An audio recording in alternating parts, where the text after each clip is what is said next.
in this video we are going to learn 5 tips to do fast coding on VS Code. So without wasting any time, let's get started.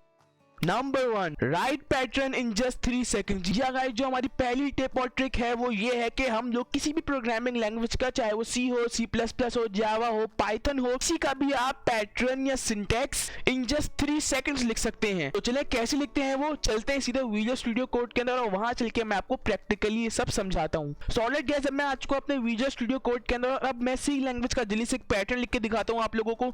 Let's suppose मैं सी language का syntax लिखता हूँ कि मैं यहाँ पे लिखूँ #include stdio.h, उसके बाद मैं यहाँ पे लिखूँ इंट मेन, उसके बाद मैं राउंड ब्रैकेट बनाऊँ, curly bracket, then enter press करके मैं यहाँ पे लिखूँ रिटर्न 0। तो देखिए गाइस, ये होता है हमारे पास सी लैंग्वेज को लिखने का पैटर्न। इसके अंदर हम लोग लिखते हैं सी लैंग्वेज को। तो मैं यहाँ पे आपको सी लैंग्वेज नहीं पढ़ाने वाला, मैंने आपको लिख के दिखाया सी लैंग्वेज का पैटर्न। इसे कहते हैं हम सी लैंग्वेज का पैटर्न या स्ट्रक्चर। इसको लिखने में मुझे ज्यादा टाइम नहीं लगा, लेकिन अगर आपको टाइम बचाना है आपको, और आप बिजी प्रोग्रामर हो और आपको अपना टाइम बचाना है, तो इसके लिए आपको क्या करना है, मैं आपको यूजर स्निपेट्स के जरिए आपको बताऊंगा कि कैसे आप अपना ये पूरा कोड सिर्फ 3 सेकंड में ही लिख सकते हो, या फिर उससे भी पहले। तो कैसे करते हैं वो, चले मैं आपको जल्दी से बताता हूं। आपने क्या करना है, यहाँ पर मैनेज का ऑप्शन पे आके क्लिक करना है, उसके बाद यहाँ पर अपने यूजर स्निपेट्स पे क्लिक करना है, उसके बाद यहाँ पर आपने सी पे क्लिक करना है। इस पे क्लिक करने के बाद कुछ इस तरह की स्क्रीन आपके सामने शो होगी। आपने कुछ नहीं करना, आपने यहाँ से लेकर इस पूरे कोड को अनकमेंट कर देना है। ये सब आपका कमेंट में होगा, आपने इसको अनकमेंट करना है। उसके बाद आपने क्या करना है, आपने यहाँ पे इसको हटा के लिखना है बेयर मिनिमम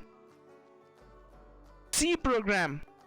नेक्स्ट लाइन में आपने यहां से लॉग को हटाकर यहां पे आपने लिख देना है मेन लिख देना है। उसके बाद आपने डिस्क्रिप्शन में क्या देना है, आपने यहां पे डिस्क्रिप्शन में देना है सी प्रोग्राम। उसके बाद आपने मेन बॉडी पे काम करना है। क्या काम करना है, आपने यहां से आपने इस पूरी बॉडी को कॉपी करना है। यहां पर मैं एक एक करके कॉपी करता हूं। पहले मैं यहाँ पर #include अपनी हेडर फाइल को कॉपी करता हूं और मैं यहां पर इसको पेस्ट कर देता हूं। उसके बाद आपने इसको कॉपी करना है इंट मेन को, यहां से आपने कॉपी करके यहां पर आपने इसको पेस्ट कर देना है। उसके बाद आपने इसको कॉपी करना है, एंटर प्रेस करना है, नीचे पेस्ट कर देना है, एंटर प्रेस करना है, दोबारा नीचे पेस्ट कर देना है। उसके बाद आपने रिटर्न 0 को कॉपी करना है, उसके बाद आपने यहाँ पर रिटर्न 0 को पेस्ट कर देना है। कॉमा आपने एंड में लगाना नहीं भूलना। उसके बाद आपने क्या करना है, आपने यहाँ से इसको हटाना है और फिर आपने यहाँ पे क्या करना है, आपने कर्ली ब्रैकेट को क्लोज कर देना है। उसके बाद आपने यहाँ पर एंटर प्रेस करना है, इसको कॉपी करना है दोबारा और यहाँ पर नीचे पेस्ट करना है। और यहाँ पर आपने क्या करना है, एक \t देना है। \t क्यों देना है, क्योंकि आपको पता है अगर आप प्रोग्रामर हैं तो \t लिखने का मतलब होता है कि आपको एक टैब चाहिए होता है यहाँ पर। और फिर मैं यहाँ पे लिखता हूँ $1 लिखने से क्या होगा, मुझे मेरा कर्सर यहाँ पे मिल जाएगा मेन के बाद। एक \t में और यहाँ पे दोबारा लगा लेता हूँ \t, तो मुझे रिटर्न 0 भी टैब के बाद प्रिंट होके मिलेगा। लेकिन आपने यहाँ पर मेन को हटाकर यहाँ पे आपने लिख देना है, यहाँ पे आपने लिखना है सी सिंटैक्स लिखना है आपने। अब हमने सी सिंटैक्स क्यों लिखा, क्योंकि मैं चाहता हूँ पूरा सिंटैक्स जो कि मैंने यहाँ पे लिखा है ये मुझे सिर्फ सी सिंटैक्स लिखने से प्रिंट होके मिल जाए। मेरे कहने का क्या मतलब है, जल्दी से मैं अपने प्रोग्राम को सेव करता हूँ, Ctrl+S टू सेव, आता हूँ मैं यहाँ पर। अब मैं क्या करूंगा, मैं यहाँ पे लिखूंगा सी सिंटैक्स। अब देखिए मैंने CS लिखा ही तो उसने मुझे शो कर दिया यहाँ पर C syntax, bare minimum C program, जो कि हमने लिखा था, जो कि है इतना का प्रोग्राम। मैं क्या करूंगा, कुछ नहीं, सीधा एंटर प्रेस करूंगा और ये देखें इसने मुझे मेरा सी लैंग्वेज का पैटर्न प्रिंट करके दे दिया। अब अगर मैं दोबारा एंटर प्रेस करूं, मैं यहाँ पे जल्दी से लिखूं CS करके एंटर प्रेस करूं, तो देखिए इसने मुझे दोबारा प्रिंट करके दे दिया। कर्सर मुझे यहाँ पे दिया, जो कि मैंने यहाँ पे लिखा है कि मुझे एक टैब प्रिंट होकर मिले, उसके बाद मुझे $1 यानी कर्सर यहाँ पे मिले, इसलिए मुझे कर्सर जो है यहाँ पे मिला। और रिटर्न 0 पर भी मुझे एक टैब नहीं 5 स्पेसेस का गैप मिला, 1 2 3 4 5। सो गाइस, इस तरह से आप लोग सी लैंग्वेज का या किसी भी programming language, Java, JavaScript, C plus plus, Python, C sharp, किसी का भी आप लोग सिंटैक्स जो है विदिन 3 सेकंड या 2 सेकंड भी कर सकते हैं, बल्कि मैं तो 1 सेकंड में भी कर सकता हूं। मैं यहाँ पे एंटर प्रेस करूं और मैं आप लिख दूं CS लिख के एंटर प्रेस करूं, ये देखें विदिन 1 सेकंड मैंने अपना कोड लिख लिया। तो देखिए विदिन 1 सेकंड मैंने अपना सी लैंग्वेज का सिंटैक्स लिख लिया। तो इस तरह से आप लोगों ने क्या करना है, आपने मैनेज पे जाना है, मैनेज पे जाने के बाद आपने यूजर स्निपेट्स पे क्लिक करना है, उसके बाद आपने यहाँ पर सी पे क्लिक करना है। उस पे क्लिक करने के बाद यहाँ पे जो इस तरह से मैंने लिखा हुआ है, इस तरह से आपने सेम कॉपी कर देना है। तो इस तरह से आप लोग विद इन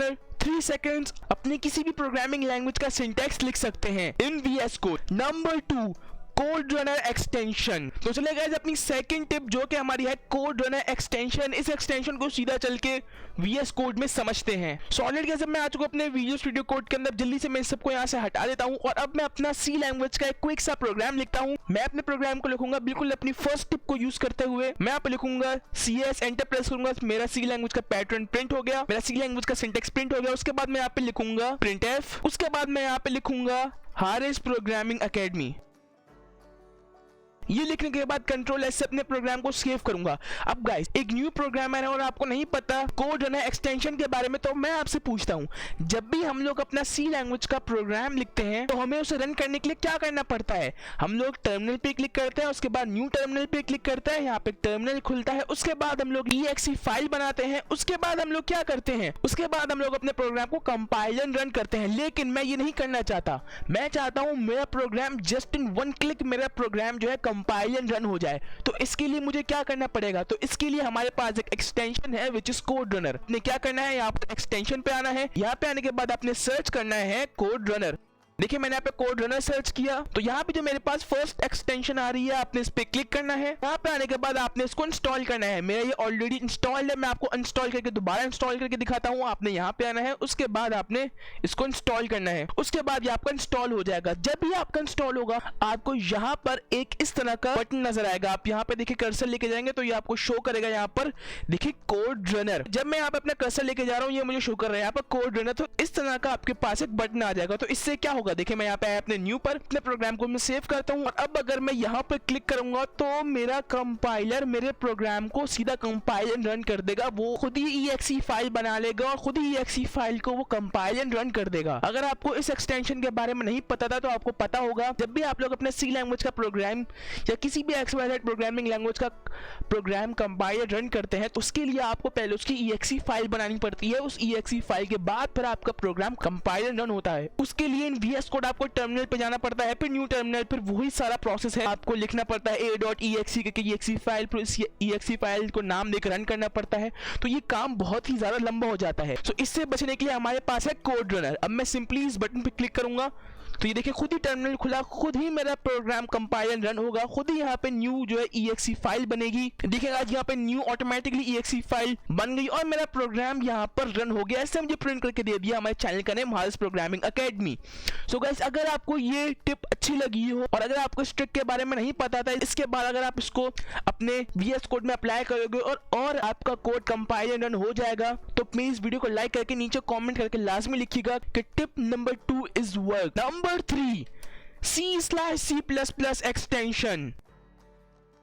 तो जी हाँ गाइस हमारे पास एक और एक्सटेंशन होती है जो कि हमें हेल्प करती है हमारे C और C++ लैंग्वेज के कोड को बहुत ही क्विक वे में लिखने के लिए। तो चलिए देखते हैं सीधा विजुअल स्टूडियो कोड में चल के कि कैसे हम लोग इस एक्सटेंशन को इंस्टॉल करते हैं और फिर ये एक्सटेंशन हमें कैसे हेल्प करती है हमारे कोड को फास्ट लिखने के लिए। तो चलिए देखते हैं ये एक्सटेंशन हमें कैसे हेल्प करती है हमारे कोड को जल्दी लिखने में। So guys I am back in visual studio code और अब आपको क्या करना है, अब हम लोगों को एक और एक्सटेंशन इंस्टॉल करनी है विच इज C/C++। हमें दोबारा यहाँ पर एक्सटेंशन पे जाना है, यहाँ पे हम लोग सर्च करेंगे C/C++। ये लिख के जैसे ही मैं एंटर प्रेस करूंगा तो देखिए यहाँ पर मुझे जो फर्स्ट एक्सटेंशन मिल रही है, आपने थीम पे नहीं जाना, आपने फर्स्ट एक्सटेंशन पे क्लिक करना है which is C/C++ which is intelligence. इस पे आपने क्लिक करना है, उसके बाद आपने यहाँ पर इसको इंस्टॉल करना है। मेरी ये भी ऑलरेडी इंस्टॉल है, मैं आपको अनस्टॉल करके दोबारा इंस्टॉल करना सिखाता हूँ। तो आपने यहाँ पर आना है, यहाँ पे आने के बाद आपने सिंपली इंस्टॉल के बटन पे क्लिक कर देना है और यहाँ पे आपकी इंस्टॉलिंग होना स्टार्ट हो जाएगी और देखिए यहाँ पे ये मेरा इंस्टॉल हो चुका है। सो इस एक्सटेंशन से हमें क्या हेल्प मिलेगी, अगर आपको नहीं पता इस एक्सटेंशन के बारे में तो मैं आपको बताता हूँ। अगर मुझे अपने सी लैंग्वेज के प्रोग्राम में एक लूप चलाना हो, फॉर लूप, तो मैं क्या करूंगा, मैं यहाँ पे लिखूंगा फॉर, उसके बाद में यहाँ पर राउंड ब्रैकेट बनाऊंगा, उसके बाद में यहाँ पे लिखूंगा int i is equal to 10 semicolon i is less than 20 semicolon i plus plus, then curly bracket बनाऊंगा, फिर मैं एंटर प्रेस करूंगा, फिर मैं इसके अंदर यहाँ पे अपना कोड लिखूंगा। लेकिन अगर मैं चाहूँ मेरा फॉर लूप का पैटर्न या फॉर लूप का सिंटेक्स इन जस्ट 1 सेकेंड मुझे प्रिंट होके मिले तो मैं क्या करूंगा, आपने कुछ भी नहीं करना है, यहाँ पे एंटर प्रेस करना है और फिर आपने जस्ट लिखना है यहाँ पर फॉर लिखेंगे, यहाँ पे आपको ऐसे शो रहा होगा। इसके बाद आपने यहाँ पर एंटर प्रेस करने, देखिए इसने मुझे मेरा फॉर लूप का सिंटैक्स प्रिंट करके दे दिया। तो मैं अब यहाँ पर जल्दी से प्रोग्रामिंग कर सकता हूँ। मैं यहाँ पे लिखूँ एंड, फिर मैं टैब प्रेस करूँ, ये आ जाएगा आई पर, मैं यहाँ पे आई को चेंज करके जे कर दूँ। उसके बाद मैं दोबारा टैब प्रेस करूंगा तो ये काउंट पे आ जाएगा, मैं लेस देन 10 फिर तो ये आ जाएगा जे प्लस प्लस पर, देन मैं टैब प्रेस करूँ तो ये आ जाएगा सीधा मेरे कोड पर। अब मैं यहाँ पे कुछ भी कर सकता हूँ, मैं यहाँ पे लगाऊँ प्रिंट एफ। अब देखिए जैसे ही मैं पी आर प्रेस कर रहा हूँ, अब पी आर से आ गया प्रिंट एफ। अब मैं सीधा पी आर लिख के एंटर प्रेस करूँ तो मुझे मेरा प्रिंट एफ ऑटोमेटिकली लिख के मिल जाएगा। तो ये हेल्प करती है हमें ये एक्सटेंशन C/C++। अब ये हर चीज में चल सकती है। अगर मैं यहाँ पे वाइल लूप लगाना चाहूँ, मैं यहाँ पे लिखूंगा वाइल, देखिए वाइल, जैसे मैंने WHI लिखा इसने मुझे रिकमेंड कर दिया यहाँ पर वाइल। अब मैं इस पर क्लिक करूंगा तो देखिए इसने मुझे वाइल लूप का सिंटैक्स प्रिंट करके दे दिया। सो इस तरह से ये एक्सटेंशन हमें हेल्प करती है हमारे कोड को जल्दी लिखने में और बहुत ज्यादा तेज लिखने में। Number 4, toggle screen cast mode. जी हाँ गाइस, जो अगली टिप एंड ट्रिक है हमारे पास वो है टॉगल स्क्रीन कास्ट मोड। तो गाइस इस मोड के बारे में मुझे अभी रिसेंटली पता चला है, तो मैंने सोचा मैं इसको आपके साथ शेयर करूं। तो इसके लिए आपको क्या करना है, आपने चलना है सीधा विजुअल स्टूडियो कोड में, चले मेरे साथ। गाइस VS कोड में आने के बाद आपने क्या करना है, आपने यहाँ पर मैनेज पे क्लिक करना है। मैनेज पे क्लिक करने के बाद आपने यहाँ पर कमांड पर क्लिक करना है। कमांड पे क्लिक करने के बाद आपने यहाँ पे लिखना है टॉगल स्क्रीन कास्ट। यहाँ पे सर्च करो टॉगल स्क्रीन कास्ट, तो देखें जैसे ही मैंने सर्च किया टॉगल स्क्रीन कास्ट तो उसने मुझे यहाँ पे ही शो कर दिया। अब जैसे ही मैं इस पे क्लिक करूंगा मेरा यहाँ पर toggle screen cast mode enable हो जाएगा। अब इससे क्या होगा, देखें जैसे ही मैं यहाँ पे कर्सर पे क्लिक कर रहा हूँ यहाँ पर एक सर्कल बना हुआ आ रहा है इस तरह से, और जैसे ही अब मैं कोई भी की प्रेस करूंगा, लेट्स सपोज मैंने प्रेस किया जी, तो देखिए इससे मुझे यहाँ पर जी शो किया। मैं स्पेस बार प्रेस करूँ उसने मुझे स्पेस प्रिंट करके दिया। अब मैं कंट्रोल एस करूँ उसने मुझे कंट्रोल एस प्रिंट करके दिया। तो इस तरह से आप जो भी की प्रेस करेंगे वो की आपको यहाँ पर अपनी स्क्रीन पर शो होगी। जब भी मैं प्रोग्रामिंग करता हूँ तो बहुत सारे लोग नीचे कमेंट करते हैं कि मैंने कौन सी की प्रेस की और उन लोगों को ये की समझ में नहीं आई। सो इस तरह से अब आप लोगों को ये प्रॉब्लम नहीं होगी। लेट्स सपोज मैं यहाँ पे वाइल लिखूँ, मैं यहाँ पे लिखूंगा WHILE वाइल, तो देखिए इससे मुझे यहाँ पर ये प्रिंट करके दे दिया, जो कि पहले गलत थी उसकी। मैंने बैक स्पेस प्रेस किया तो देखिए यहाँ पे बैक स्पेस लिखा हुआ है। अब मैं दोबारा लिखूँ यहाँ पर वाइल, देखिए यहाँ पे वाइल लिखा हुआ है। मैं एंटर प्रेस करूंगा तो मेरे एंटर की शो हुई, उसके बाद वाइल लूप का सिंटैक्स प्रिंट हो गया। सो इस तरह से आप लोग टॉगल स्क्रीन कास्ट मोड को इनेबल करके अपनी प्रोग्रामिंग स्किल्स को और डेवलप कर सकते हैं और अपने कोड को बहुत ही फास्ट लिख सकते हैं और आपकी कोड अंडरस्टैंडिंग भी बहुत अच्छी होगी। Last but not the least, number 5, changing theme. So guys हमारी जो विजुअल स्टूडियो कोड की थीम है आप उसको भी चेंज कर सकते हो। आप उसमें डिफरेंट कलर्स ऐड कर सकते हो, आप उसमें डिफरेंट मटेरियल थीम ऐड कर सकते हो, उसका कलर चेंज कर सकते हो। उसके अंदर आप लोग अपनी मर्जी के हिसाब से हर आइकन को कस्टमाइज कर सकते हो। तो चले गाइस VS कोड के अंदर चेंज करते हैं थोड़ी अपनी VS कोड की थीम, और इस थीम से आपको प्रोग्रामिंग करने में और ज्यादा मजा भी आएगा। तो चले चलते हैं सीधा विजुअल स्टूडियो कोड के अंदर। सॉलिड के जब मैं आ चुका हूं अपने विजुअल स्टूडियो कोड के अंदर, और अब आपने क्या करना है, मैं जल्दी से जरा वाइल लूप का सिंटैक्स हटाता हूं। उसके बाद आपने यहाँ पे सर्च करना है मटीरियल थीम। देखिए मैं जैसे अभी मटेरियल लिखूंगा इसने मुझे यहाँ पे प्रिंट कर दी बहुत सारी, ये है मेरी मटेरियल थीम। यहाँ पे मुझे क्लिक करना है मटेरियल थीम के अंदर, और अब आपने क्या करना है, सिंपली इस थीम को इंस्टॉल कर लेना है। अब guys totally depends upon your internet speed, ये आपकी इंटरनेट स्पीड के ऊपर ही इंस्टॉल होगा। मेरी इंटरनेट की स्पीड चूंकि थोड़ी बहुत तेज है तो इसलिए मेरा बहुत क्विकली इंस्टॉल हो जाएगा। उसी के साथ साथ आप लोगों ने मटेरियल आइकन को भी इंस्टॉल कर लेना है। मटेरियल थीम क्या करती है, यह आपके पूरे VS कोड थीम को चेंज करती है, और मटेरियल आइकन जो यहाँ पे हमारा आइकन है ये इसको चेंज करेगी, जो कि इसने चेंज कर दिया यहाँ पर। लेकिन अगर आपको दिखाने के लिए इसका आइकन की थीम किस तरह से चेंज हुई है, मैं क्या करूं, मैं थोड़ी बहुत अपनी C लैंग्वेज की इन फाइल्स को कॉपी करता हूं यहाँ से, और फिर कॉपी करने के बाद मैं यहाँ पर इनको पेस्ट कर देता हूं जहां से मैंने अपने VS कोड को खोला था। अब डेफिनेटली जब अगर मैंने उसको यहाँ पे पेस्ट किया तो मेरे यहाँ पर VS कोड में भी इनके आइकन शो होंगे जो कि यहाँ पे शो हो रहे हैं। और चेंजिंग करके दिखाने के लिए मैं क्या करूंगा, मैं यहाँ पर पावर पॉइंट की एक स्लाइड यहाँ पर रखता हूँ। मैं क्या करता हूँ, मैंने अपने कुछ वीडियोस के थंबनेल्स और पावर पॉइंट की स्लाइड कॉपी करके मैंने यहाँ पर पेस्ट कर दी। और अब मैं क्या करूंगा, जैसे ही मैं यहाँ पर अपने VS कोड पे जाऊंगा, देखें यहाँ पर ये अलग अलग आइकन्स के साथ यहाँ पर आ रही हैं।